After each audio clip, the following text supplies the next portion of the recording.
Photographers!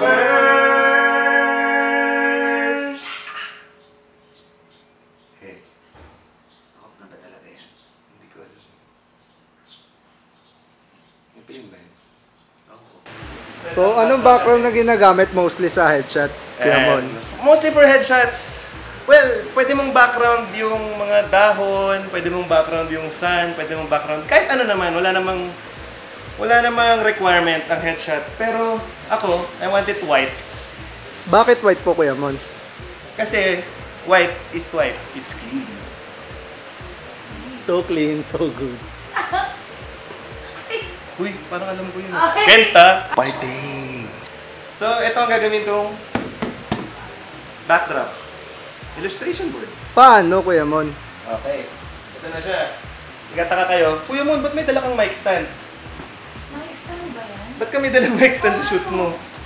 Bumili ako mic stand, hindi para sa banda ko. Para sa shoot ko. Oy, doon ka.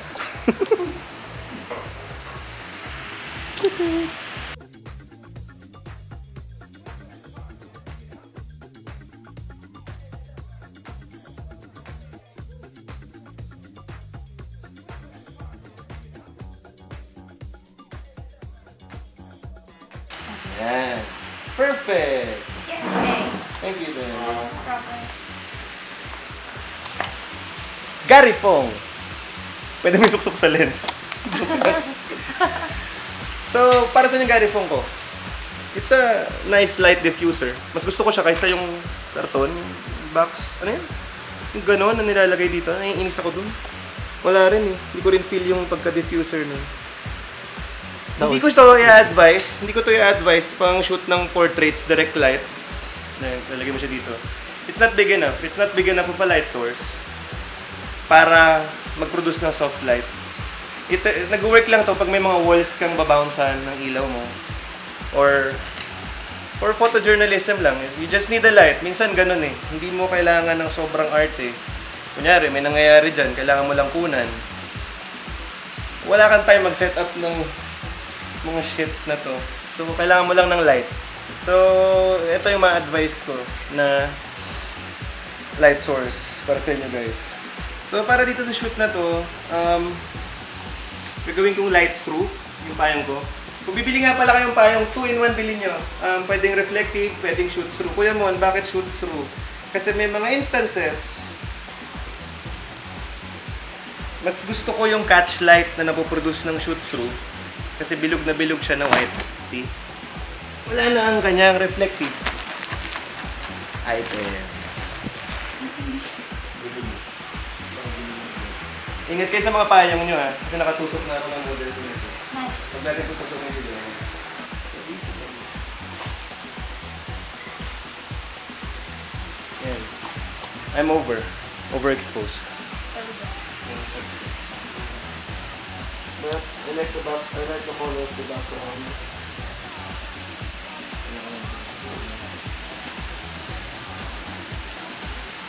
Kuya Mon, bakit ang lapit ng flash sa mukha ng kinukunan mo? The bigger the light source, kaya ako may modifier. The bigger the light source, the softer the light. So hindi ka magpuproduce nung ilaw na may kulay dito, biglang boom, itim na. Kahit side lighting, soft siya, so nagbi-bleed siya from light to dark. And mas gusto ko yung ganun. Mas flattering siya sa akin.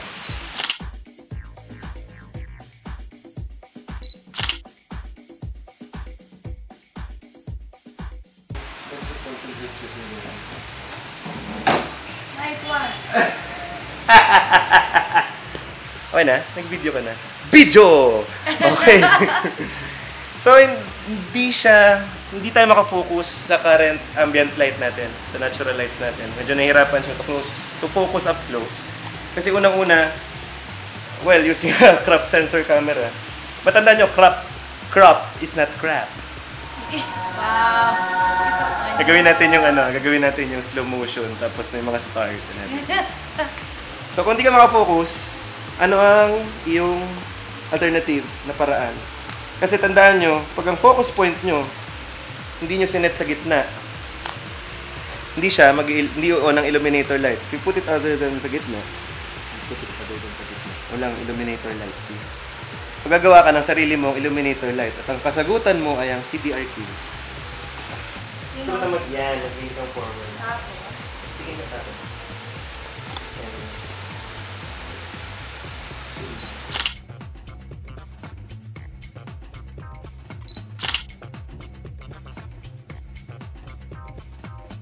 Okay, so nagpalit ako ng setup kasi kanina yung light stand masyadong mataas and nahihirapan ako mag-angle ng shot kasi lumalabas siya sa likod.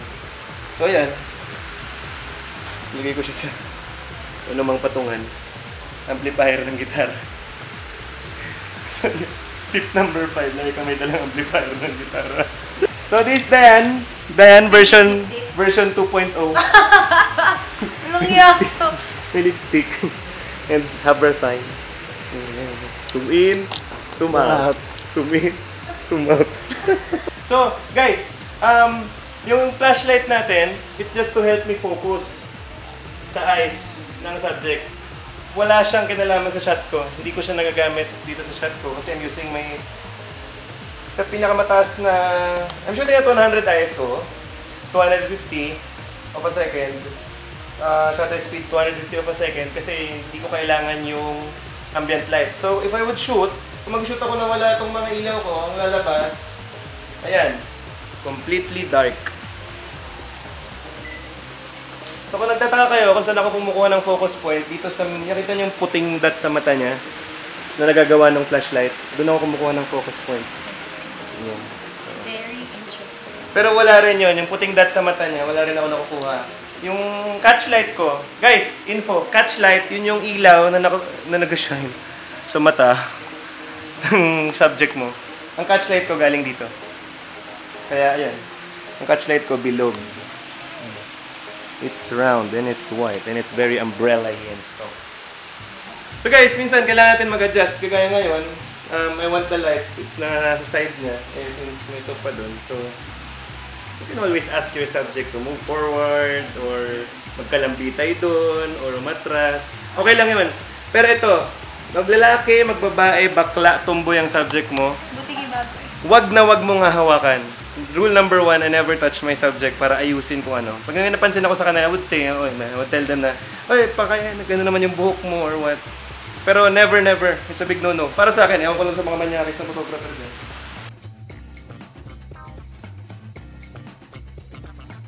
Question po, Kuya Mon. Yes po. Advisable po ba sa mga beginner na mag-aral ng headshot?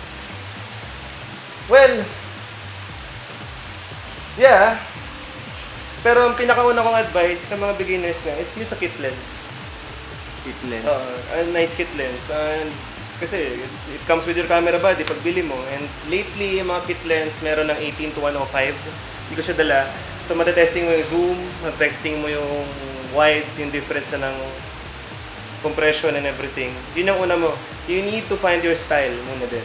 Maliban sa aralin yung camera, sa style mo naman, kailangan mo nang hanapin yun. And ako, if you would call it genre, sa photography, my favorite is doing street photos, and portraits. So, yun. It's completely contrasting. Medyo contrasting yung streets. Gritty, from the gritty street photographer to a fabulous to a fabulous portrait shots. So, yun yung gusto ko. Pero isa pang ganun, kaya mo dito ba? Siyempre, mukha mo. Alam mo, kaya mo. Pasok na lang ako dito. Para mas Actually, natatawa ako dyan sa patawanin mo. saan? Doon sa shot. Sa mula.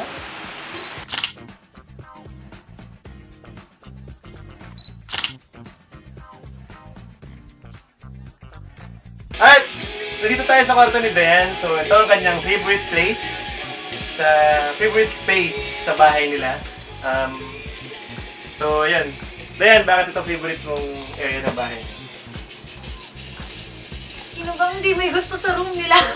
Anyway, kasi dito ako nakakapagsulat, nakakapag-practice ng songs, and nakakatulog ng maayos. Nanonood ng movies. Ang dami kaya pwede gawin sa room. Yun lang. Anyway. So, ayan, I'm shooting using, kanina yung ginagamit na ating videographer na Tamron. Sorry, Nikon. Sobrang mahal ng 2.8 niya. So, I'm using the 2.8 Tamron zoom lens. Not really a fan of zoom lens, pero itong pinakagamit kong lens, especially sa weddings, well, dahil nag-zoom in, zoom out siya. So, minsan, ayoko rin maging super photographer. Yung ibang photographer kasi, well, I respect, they like to use prime lenses all the way, pero ayokong may nakasabit ako ditong isang camera, meron pa dito sa kabila para lang hindi mag-change ng lens. So I find it messy, tapos nasira yung pagkasunod-sunod ng shots ko. So, weddings, I just use this lens. Then, for zooms, since I'm using strobe lights sa mga weddings ko, pinapasabog-sabog ko ng ilaw yung simbahan.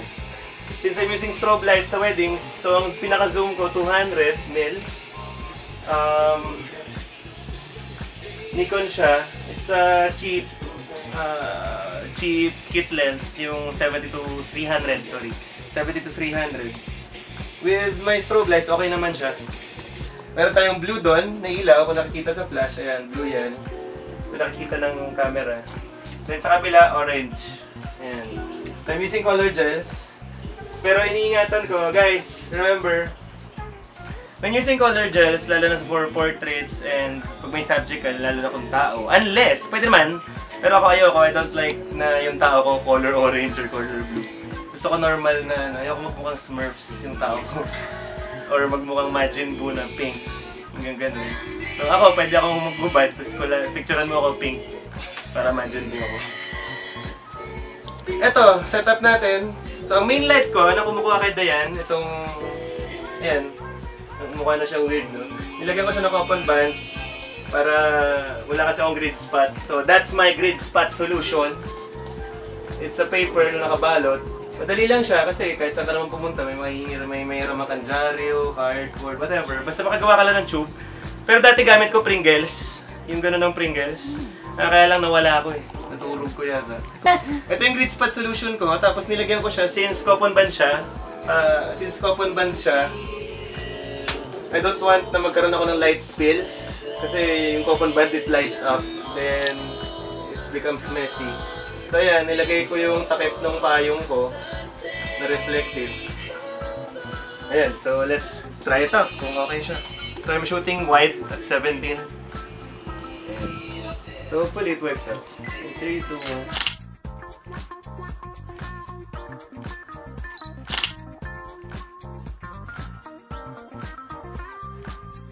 Dayan, kantahan mo naman yung mga audience natin. Anong kakanta? Sing for a million. Pwede kong kunin yung gitara. Oh, sige, that would be nice. So, palang tip. Yeah! One more tip. It's nice to shoot your subject kung saan sila so super comfortable. I'm shooting an artist, I'm shooting a singer. And I bet she's super comfortable with her guitar and everything. Ayan. Wait! Totonohin ko muna yung gitara ko. Wala siya sa tono. I'm using 5,560K sa white balance ko. K.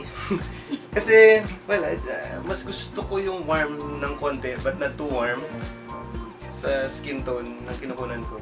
So, instead of fixing the skin tone sa Lightroom or sa Photoshop, I'd rather do it na sa camera para chillax na ako. Pagdating sa Lightroom, I don't know kung ano pa gagawin. Parang vignette. I like vignettes. Nalagyan na lang ako ng vignette. Tapos yun na lang. Not much. Tanggal pimple siguro. There's too many things I haven't done yet. There's too many sunsets I haven't seen. Can't waste the day wishing it slowed down. Would have thought by now I've learned something. Yeah, yeah. Do-do-do-do-do-do.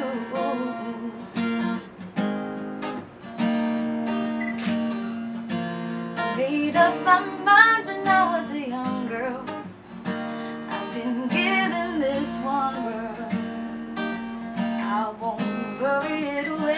no. Now and again I lose sight of the good life.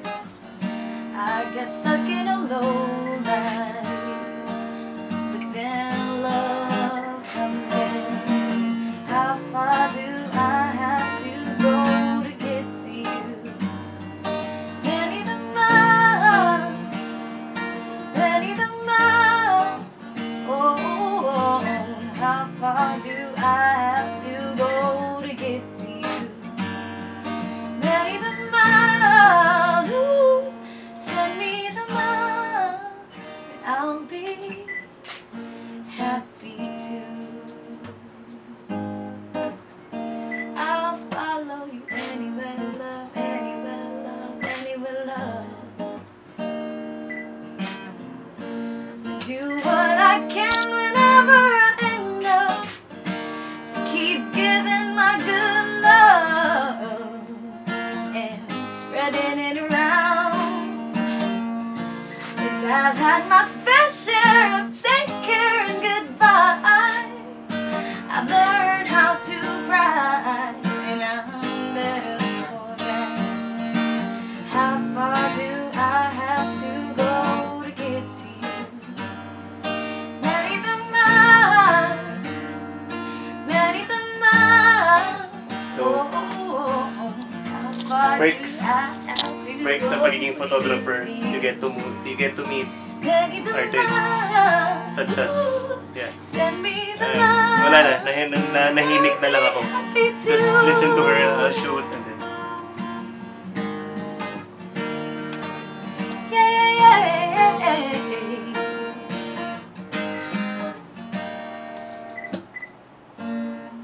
Red letter day, I'm in a blue mood, wishing that blue would just carry me away.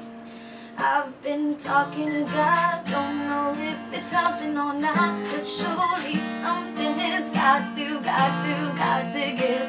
'Cause I can't keep waiting till then. How far do I have to go to get to you? Many the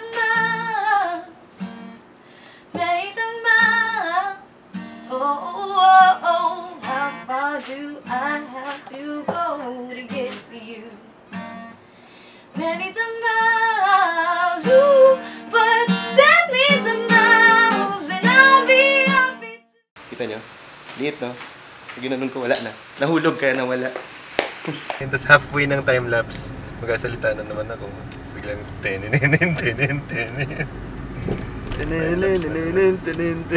Okay, good. Video mo na ulit. Okay na? Nag-video ka na? Video! Okay. Kasi, well, hipster tayo. Kahit saan ko siya paputokin, kasi paputokin. Kahit kung saan ko siya paputokin. Consistent. Haba na intro. As it turns out, Nice. ito ang favorite.